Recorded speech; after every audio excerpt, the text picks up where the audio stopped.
back. It's Plush and Gloss. Woo!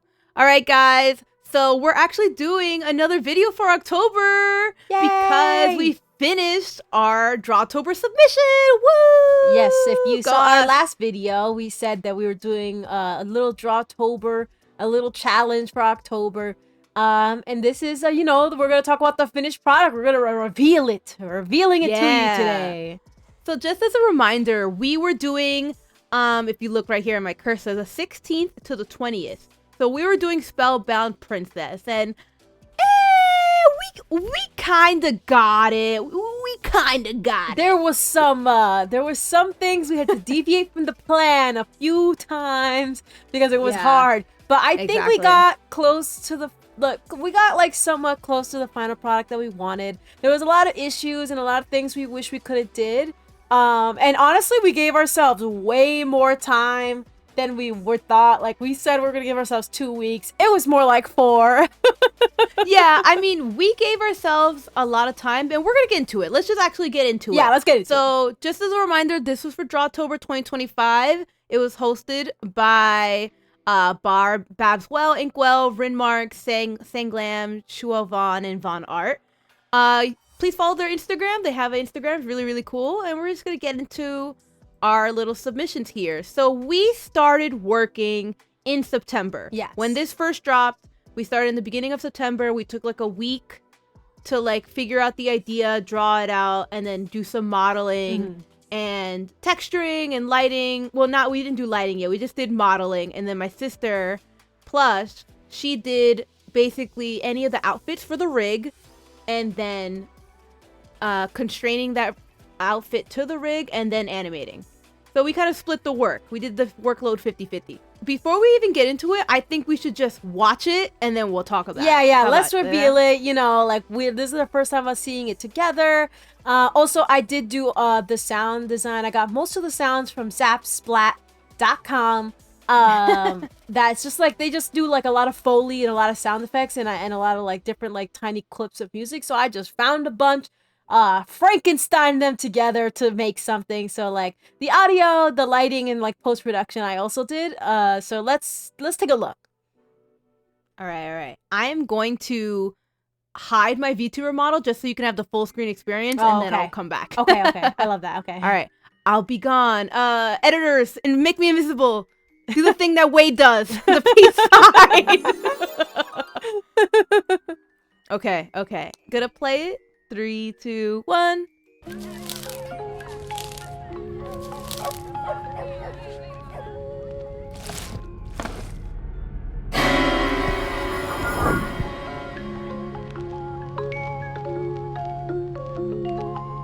Hey, yeah, woo, bam. That's great. I have to say, I can mute this and we can come back here. Let me come back. All right, put me back in, editors. There I am. Literally, the editors are us. It would either be you or me. literally me. All right, so I'm just gonna put this on mute and we're gonna keep it playing. We're gonna keep it pushing as we're watching it. So I guess the best thing, so for my part, my main job was just the modeling, and I have to say that went pretty smoothly. Yeah. I didn't really have a lot of issues with modeling. I tried to keep, the amount of vertices and the amount of like sections, and making sure that there's not a lot of stars. Okay. Make sure the polygons were pretty low. Okay. And not trying to be messy with how I modeled things, so it's like super easy and seamless. Specifically for like the floorboards, like I did one board and then just duplicated it a bunch of times, and then I offsetted the amount of the height of the board, put it together, grouped it together, and then I did the brick and stuff pretty easily. I just did like indenting the vertices and stuff like that. Yeah, I really like the little bear you made and all the stuff on the windows. Like, I think let's hit it with a pause right here. And like, if it's so sad in the video, you can't really see it, but she also put like melting candles on like the sides of the thing. That looks so cool. But like the perspective that we did it in, didn't end up like showing it, which is such a shame. Also, I feel like we should probably like discuss like what our theme was again, just for just like to reiterate, because we talked about it in our first video, but if you didn't see it, basically our plan was, and we have like a sketch of the original sketch of like what the plan was that Gloss did, which was like we wanted it to be like spooky and like fun looking, and then it got creepy. We were inspired by weapons and like classic Halloween themes and trick-or-treating. So we wanted it to be like a little kid going up to a house to trick or treat, and then once they got to the door, it was like, oh, someone in like a princess costume was maybe possessed or something, and is like not okay, like something's wrong with her, she's clearly possessed, or like clearly like, you know, has a spell on her. So like the spellbound princess is like pretending to be like a normal person gonna give him candy, but looking kind of sinister, might not be safe. And like that was the overall vibe, where we wanted it to be like a reveal that it wasn't, everything looked normal, but it wasn't normal in the end. Yeah, so like I really wanted to do like a lot of cute, like, you know, I did like, if we look here, like I did a bunch of pumpkins and I wanted it to be like a glow effect. I did a cute little bear, and that bear was very rough to model. I would say like that's the weakest. The little hat though, pumpkin hat, oh, very cute. That was my favorite part of this little bear thing. But the overall bear is a very crude model. Honestly, I'll probably put in the screen the turnaround. I don't know. I guess. If you look at it, like I'll show like I'll show the X-ray. Like it's very crude. It's very minimal. I definitely could have did like more details. It's very, very crude, I would have to say. Same thing with like the spiders. I think I put a lot of effort into like the pumpkins. I really tried. Yeah, pumpkins look really good. They're really cute. Yeah, I like tried to make it as clean as possible, but even then I feel like I could have did better, because when I was UV wrapping it, it was like a nightmare. I'll also put that in the screen. Yeah, but you also have never really UV wrapped, and like this was all like a really new experience for us, because like we've done like small UVing and stuff before, but mainly we do just strict animating. We don't really like do the other parts, and we've only really done it in like college and stuff, and I was never really good at it. That's what part of this challenge that we want to tackle, which is like get to other places in the animation process, which is like the lighting, like, oh, like show off the lighting that you did that we didn't, we weren't able to like fully finish rendering. Like, look how nice that looks so cool.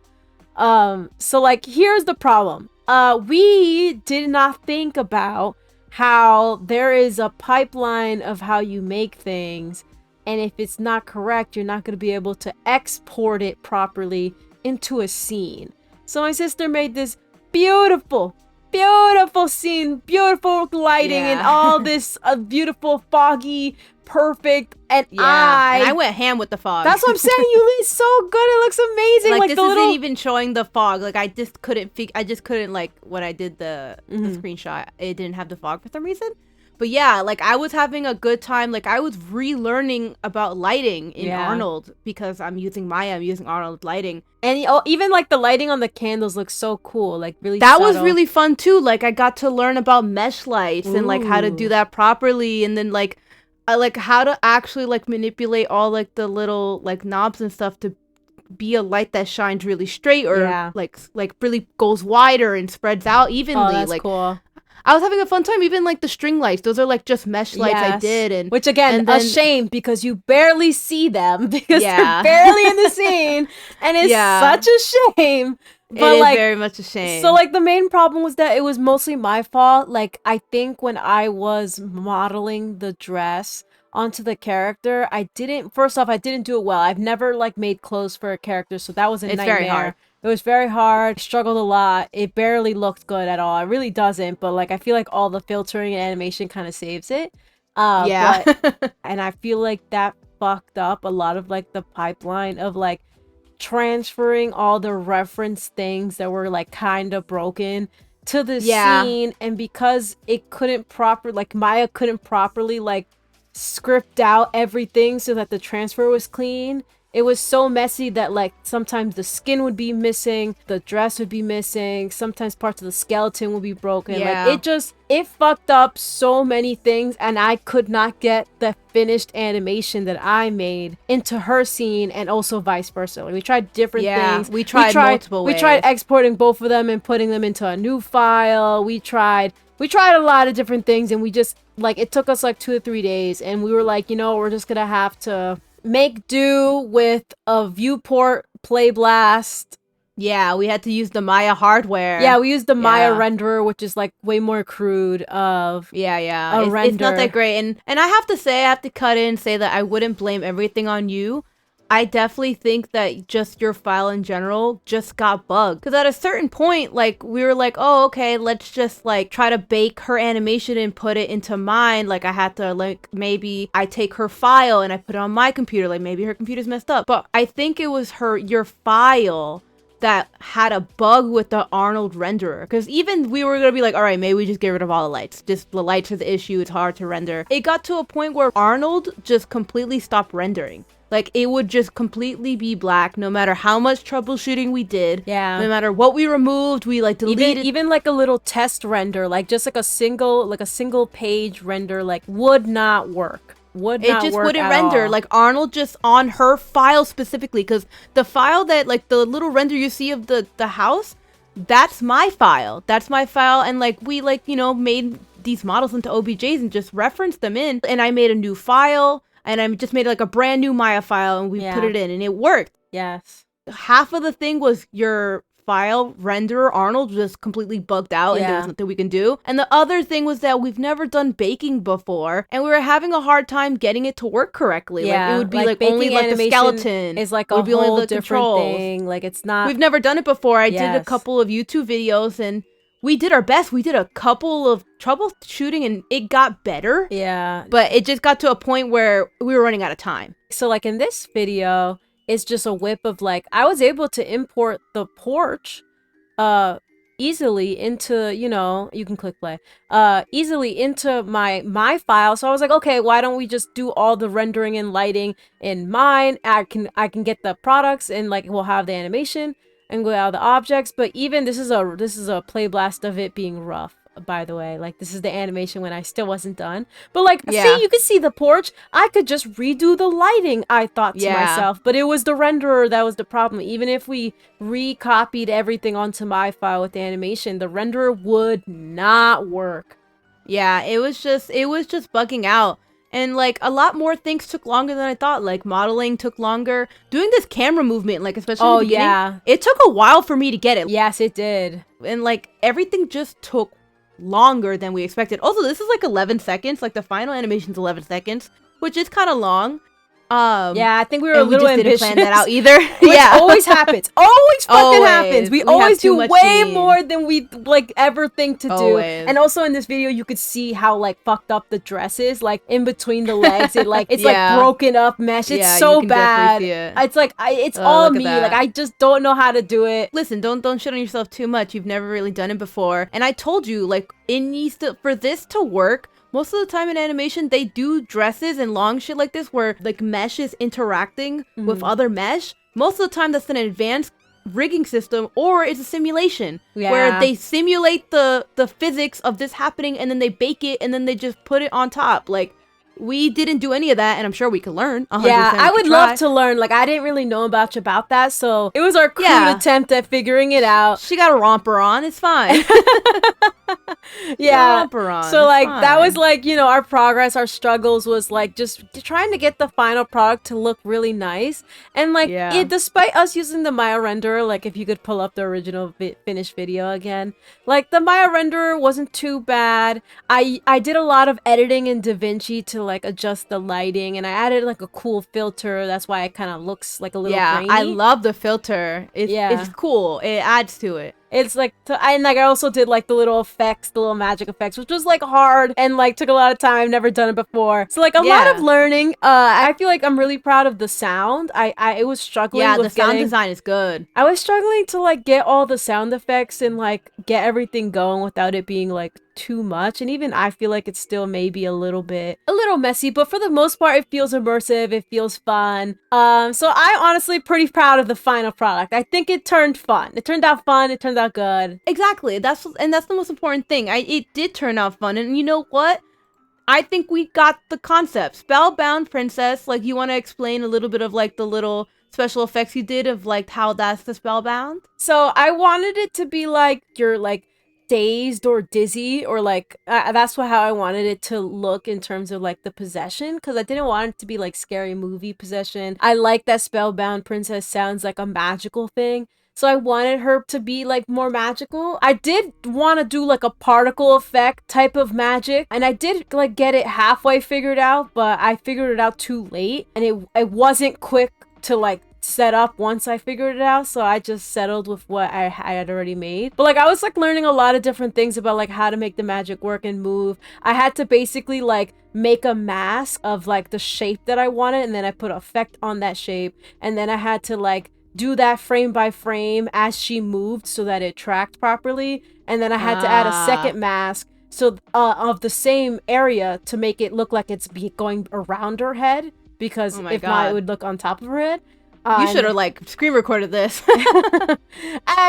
It's boring. It's just literally moving fucking little tiny keys and little movements. Like it's truly like boring. Maybe I could like just show it in DaVinci. I still have the file, so I could just show it real quick. I'll put it up on the screen. But yeah, I just like wanted to do like something that was like a day's like magic kind of thing that was possessing her. And then like our original idea, and when we made reference, was like, oh, she comes out like really creepy and like really like frozen, like she's not fully possessed yet, like she's not fully in character yet. Yeah, she's like, stiff. Like she's stiff, like, oh, I wasn't ready to move. And then once like she gets out, it's like, oh, turn on, you have to look normal. Look normal. Do this right. You need to get this kid. Get this kid.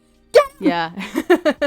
And that's like what I was trying to get the vibe. I feel like the hardest part sound wise was like trying to get something that sounded like magic but wasn't like too fucking annoying and like, I don't know, like obnoxious. Yeah, and it also makes it blend well with everything. Do you want to listen to it one more time with sound? Yeah, let's listen to it one more time. Let's look at all our hard work. Let's listen one more time with sound. Yeah, let's really glaze ourselves for real.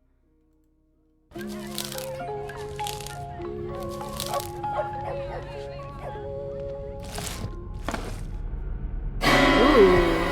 I didn't even notice that you put a little bit of like a little echo there in the background. Yeah. Hold on, let me hear. Hold on. Oh, right here. Wow, I didn't even notice that. It's like a little hum. Yeah, like a little like menacing. Like I also like in terms of rendering this out, we also didn't do good enough timing. Like I had to do a lot of editing to like make the pauses how they are, because like ours was so like right away, like the whole thing is build up anticipation, and we did not do that when we rendered it. The timing in the animation did need some post production. Need some post help. But that's kind of normal. I mean, sometimes that happens. Sometimes like when you see it and even you do a play blast, but then when you're like in editing, you're like, nah, needs more time. I need more. You also, know, like that's just you know normal. What it is too? I don't like animate, edit, and do all these things that often, but now that we have this YouTube channel, I'm doing it more often. So I feel like my brain is now turning on to all those different things. And when I was animating, I wasn't thinking about editing. And I'm gonna really try to think of that like when I'm animating or doing other things. Like just kind of think about like, all right, when I'm in post-production, what is this gonna look like? What am I gonna need? Is this gonna look how I want it? Because like it's hard. It's that's how you're a filmmaker. That's what you think about when you're a filmmaker and director. Yeah, that's how you think. You think about it in post. Because that's where a lot of the magic happens. Like that's what I watch every time I watch like directors and like people that make films. They like the editing is like really important. And even actors, they do a bunch of takes, and even they don't know what the final product is gonna be because they don't know which take because they took a director's gonna take. Like that's true. Maybe an actor likes one take but the director likes another, and then you know the actor sometimes isn't happy because they picked the take that wasn't their favorite. Yeah. So like it's pretty normal in like the process, you know? Yeah. And you know what? We did a great job. Thank you to the host of this like challenge. It was so fun. It was great. Really was. I wish we could do another one, but man, that was so time consuming. That's just gonna have to be the only one we do. We do one a year. One. Yeah. I mean, I've always wanted to do this type of thing, like, and participate and actually do it to completion. That's so true. So you know what? This is a W. Like hit it with a W. Hit it with skeletons a W. everywhere. Woo! It's spooky month. It's spooky month. It's spooky month. All right, Pac, thank you so much for tuning into our video. I hope you like our animation. We're going to post it by itself on all of our social medias, and we're going to post some BTS and like some previews and like some turnarounds of all the models too. So please follow us, subscribe, and we'll see you in the next one. Bye. Bye.